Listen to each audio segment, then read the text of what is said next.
சிம்ம ராசிக்கு மிக நல்ல ஆண்டு. இப்போ மனசுக்குள்ள கேள்வி எழுது, எங்க சிம்ம ராசிக்கு அஷ்டமத்து சனிங்க.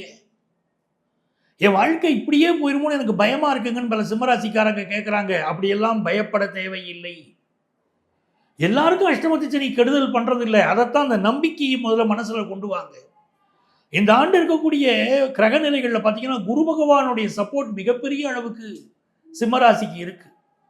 ஒரு ஆண்டு பலன்கள் சொல்கிற போது எந்த கிரகங்களை வச்சுக்கிட்டு பார்க்கணும்னா, சனி பகவான் எப்படி இருக்கார், குரு பகவான் எப்படி இருக்கிறார், ராகு கேதுக்கள் எப்படி இருக்கிறார்கள் அப்படின்னு வைத்து தான் ஒரு ஆண்டுடைய பலன்களை நிர்ணயம் செய்கிறோம். அதுல மிகச் சிறந்த கிரகமாக சொல்லக்கூடிய குரு பகவான் உங்களுக்கு லாபத்தில் இருக்கிறார். மனுஷனுக்குங்க இந்த கலியுகத்துல எவ்வளவு கஷ்டம் வந்தாலும் அந்த கஷ்டங்கள் இல்லாமல் அவர் நிம்மதியாக வாழணும்னா நல்ல பணப்புழக்கம் வேணும். நான் என் மனைவி மீது மிகுந்த அன்பு வைத்திருக்கிறேன், என் மனைவி என் மீது மிகுந்த அன்பு வைத்திருக்கிறார், நாங்கள் சந்தோஷமாக இருக்கிறோம் என்று ஒருவர் சொல்லிவிட முடியறது இல்லை. எங்களுக்கு நல்ல பணம் இருக்குங்க, வசதியா இருக்குங்க அப்படின்னா தான் அவங்க நிம்மதியாக இந்த பூமியில வாழ முடியுது. இப்போ கால சூழ்நிலை எப்படி இருக்கு, அன்பு முக்கியம்தான், பணம் மிக முக்கியம் அப்படிங்கிற காலம். அப்படிப்பட்ட காலகட்டத்தில் லாபத்தில் இருக்கக்கூடிய குரு பகவான் நல்ல மேன்மைகளை கொண்டு வந்து தருவார், நல்ல பணப்புழக்கத்தை கொண்டு வந்து தருவார். நீங்கள் எதிர்பார்ப்பதை விட அதிக பண வரவு இந்த ஆண்டு வரும்.